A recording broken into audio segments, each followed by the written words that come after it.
السلام علیکم ناظرین، میں ہوں SM فاروق ساگری۔ آج کل یہ امریکہ میں جو آگ لگی ہے لاس اینجلس میں، بڑی تباہی مچا دی ہے۔ مسلمان لوگ خوشیاں منا رہے ہیں، غزہ والے خوشیاں منا رہے ہیں۔ یہ مقام خوشیاں منانے کا نہیں ہے، اپنی صفوں میں یکجہتی پیدا کرو۔ ابھی تو اللہ تعالیٰ نے جو ایبیٹر ہے اس کو سزا دی ہے، لیکن جس نے جرم کمٹ کیا ہے ابھی اس کو نہیں سزا ملی۔ اس کی بھی دعائیں مانگو کہ جس نے اصل جرم کیا ہے، بم پھینکے ہیں، مسلمانوں کو جلایا، ان کے گھر تباہ و برباد کیے، ان کو بھی سزا ملنی چاہیے۔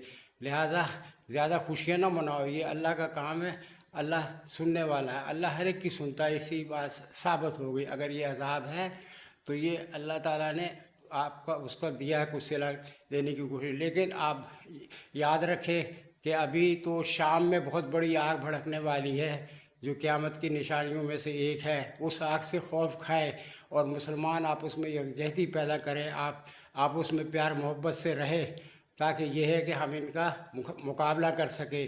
ابھی تو اور بہت سے زلزلے آنے ہیں، بہت قیامت آنی ہے، قیامت کی گھڑیاں آنی ہیں۔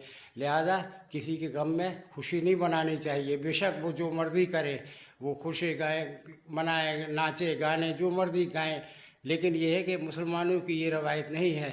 ہمیں ان کے غم میں شریک ہونا چاہیے اور ان کے ساتھ یکسوئی کرنی چاہیے، ان کی دلجوئی کرنی چاہیے، اور اللہ تعالیٰ اس کا صلہ دے گا آپ کو۔